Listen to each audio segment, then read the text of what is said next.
Hello again, I'm Vassula Ruden. Today's subject will be on the prophecies of Russia. I've received over 20 prophecies on Russia since 1988 already. Now and then the Lord came and gave me some prophecies on Russia. The first prophecy that I received was before the fall of the communism. Actually, it was 2 years just before. Now, as we looked upon it, it was like impossible. We didn't know the time when all this will just crumble down, the communism in Russia. And it seems like as if it will never end. But then suddenly, the first prophecy I received on Russia was given by vision. A vision at the same time as when the Lord was speaking. Now, it was Jesus calling, and he says, Vassula, and he seemed to be in a very upset, if you want, manner of calling me, like he was grieved at the same time. Come and see, he called. When he said, come and see, he took me into the vision. He took my spirit into the vision to see in a metaphorical way the way he wanted to describe Russia's fall, Russia's betrayal, and Russia's turning into a communistic country and leaving her religion, which is Orthodoxy. Now, he said these words, come and see, one of your sisters is dead. Now, when the Lord gave me the name sister, I felt within me that calling Russia as a sister to me, I saw a woman. She is dead, Russia, he said. Your sister is lying dead in the desert. Now, he calls Russia his daughter. He calls Russia to me my sister. Why? Because probably I am Orthodox as well.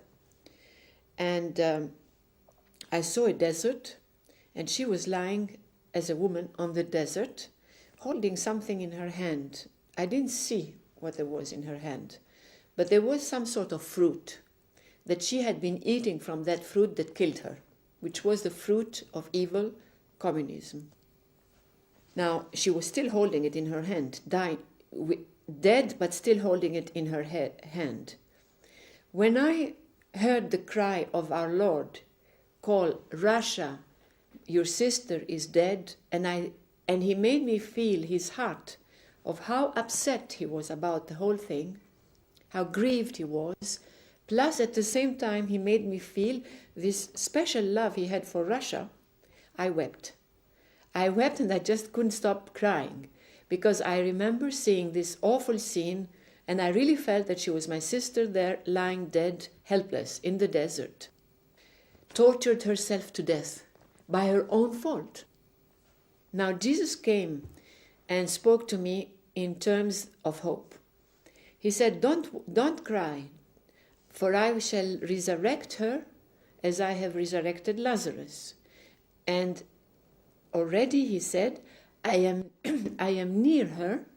That was just 2 years before.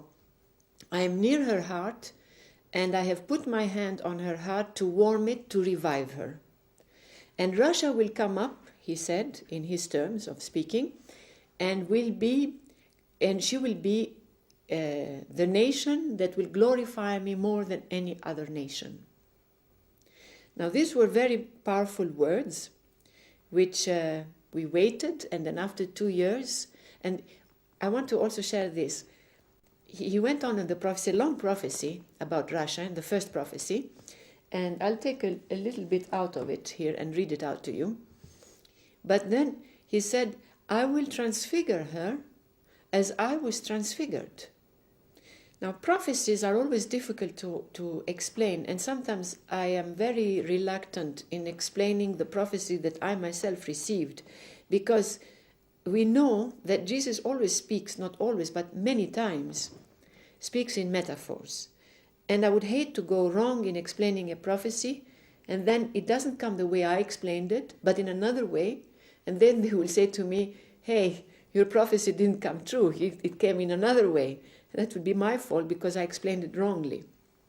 And so I just kept it as it was, but then I understood the word transfigure. I will transfigure her as I was transfigured. The communism date of the fall of the communism was the day of the feast of the Transfiguration in Orthodoxy. So it was symbolic to use the word also transfigure, because in fact she was transfigured from this atheism, this forced atheism on her, into coming back into what she was before. Jesus, in that first message of Russia, described that Satan had blinded her with vanity and everything, and had made her sell all his gifts to her, all his gifts that he had given to Russia, meaning the churches. And in fact, yes, it was many of the churches were taken and transformed into publishing houses, printing houses, offices. There were no more churches there as such to be able to have the religion free. The priests were persecuted, they were hounded, they were killed, they were thrown in prison, and many of you knew that although they were there, they were hiding and practicing their religion in a secret way. So it was really torture for them. And Jesus said in that prophecy that don't worry, Russia will come back again, and she will rebuild the sanctuaries that I had offered her. And it was very interesting because I happened to be sent to Russia just then, when I was really living, I would say, the visions and the prophecy that Jesus has given me as a first prophecy on Russia. And I went among scaffolds, that means, I think I have the right word in English, ladders and paints and things that they are fixing up the church. And I went among these things to walk in the church because they were rebuilding. And they had told me, in fact, that church was a printing press. And now they are rebuilding it into what it was before, renovating the frescoes on the walls and everything like that. So everything that the Lord had said in that prophecy had come through in already 2 years' time. And I would like to share here, although I have over 20 messages, prophecies on Russia, I will just take a few lines so that you see how the Lord speaks in metaphors about Russia. But at least Russia is really, although what's going on now in Russia looks terrible, and we'll talk about this in the end of this program, let me show you what the Lord has given us here.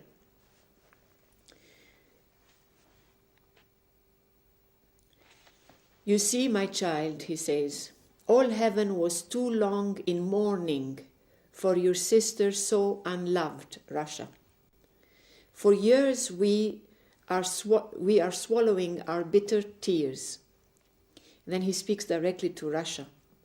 O Russia, mere creature of flesh, evil coiled in your very womb, creature of mere dust and ashes, I, the Most High, shall resurrect you, for I am the resurrection. I shall nurse you back to life, and I shall, with my finger upon you, transfigure you into a glorious nation as I was transfigured. You shall be majestically dressed in dazzling white robes, and all heaven shall thrust away its mourning garments, and heaven's bitter tears shall turn into joyful tears. All heaven will celebrate your resurrection, and all the martyr saints who prayed without ceasing by the feet of your Holy Mother for her intercession, shall in this day too, together with my mother and her innumerable holy angels, all descend in your children's homes and make their home together with them in Russia. I then shall feed them my body and offer them my blood to drink. That means the celebration of Mass will be open and free. Russia shall eat me and drink me with great love, praising me. My Russia shall be the living example of your times and for your generations to come, because of her great conversion. Your sister, so unloved by many, shall renounce all her evil behavior and shall call me her God with all her might. And it is true, when I went to Russia, the church was packed. All the churches were packed. And you should have seen the fervency of the people coming back into the church. I mean, I had never seen for a long time such fervency. And I will tell you a little story. When I went to Russia, somebody gave me a Bible. Actually, it was the New Testament only, and it was in Russian language. And they gave me this Bible, and they said, when you go to Russia, give it to somebody there. They might want it because maybe they don't have the money even to buy, or they don't have enough Bibles. So wherever I was going in Russia, I was keeping this Bible with me for the so that I see the right person to give it to him. Now, when I went to church, and it was really packed, and we had an interpreter with us also at that moment,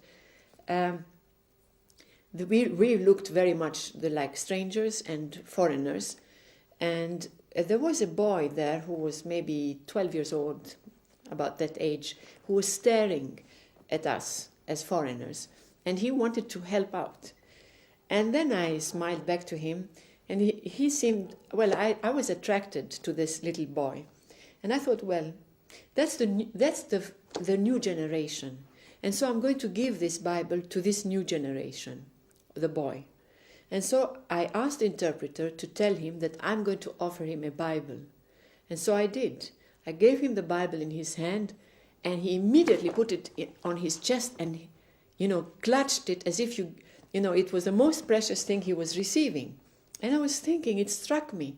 I said, look at the reaction of a 12-year-old boy, the reaction of how he appreciates the Bible being received.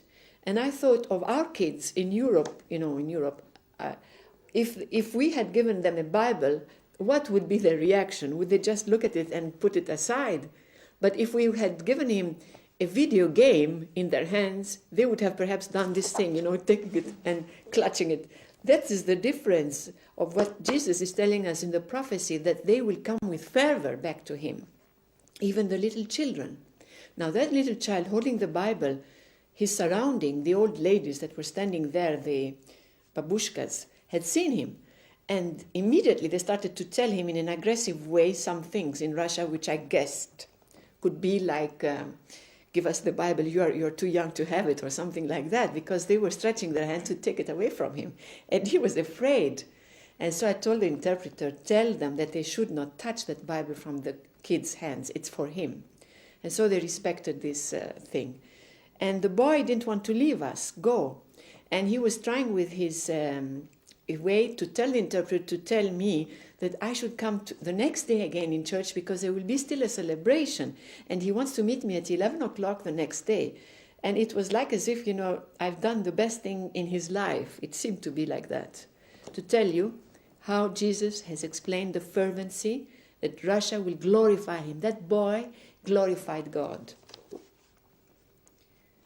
And then I'll continue here. Vassula, can you hear? Listen to your sister's children's laments. Her children are lamenting and there is wailing. It is my Russia's children who are weeping. All heaven plainly hears their grieving. Heaven is deeply moved by their distress. And I, who have never ceased loving her, now am near her dead body.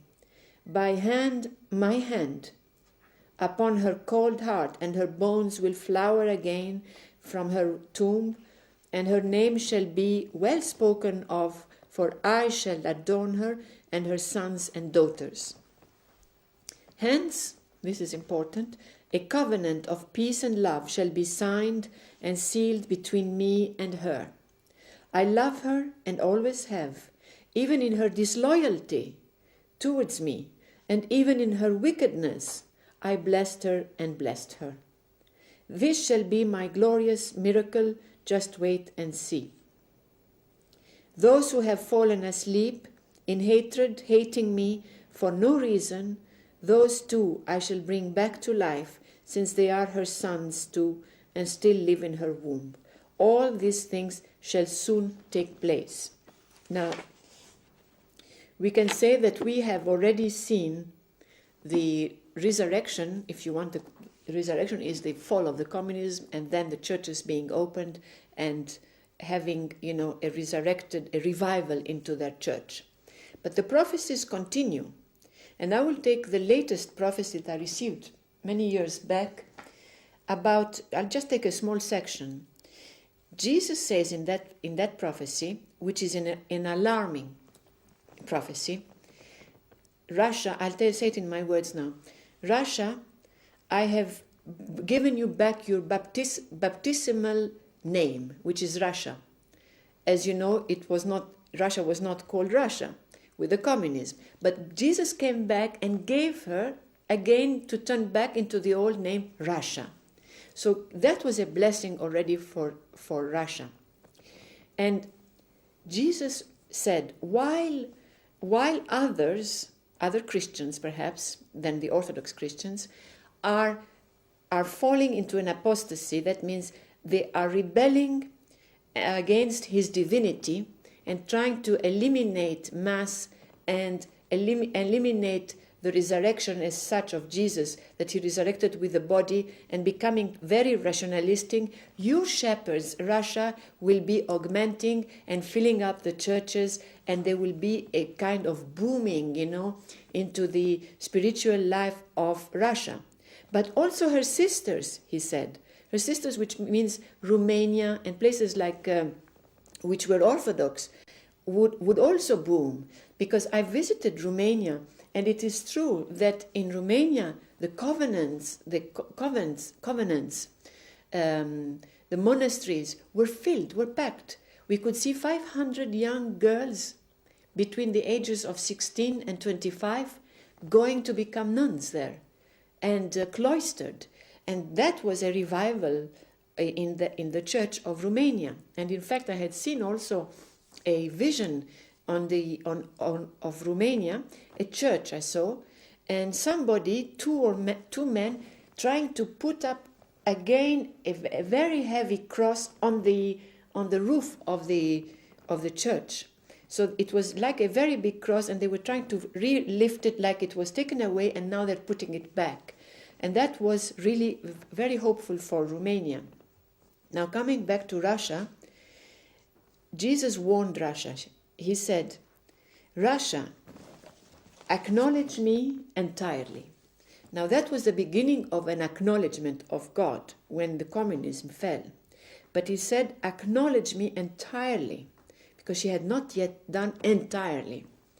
And I promise you on oath to exalt your descendants like stars and give them sacred vestments. But if she will pervert the liberty I have just given her,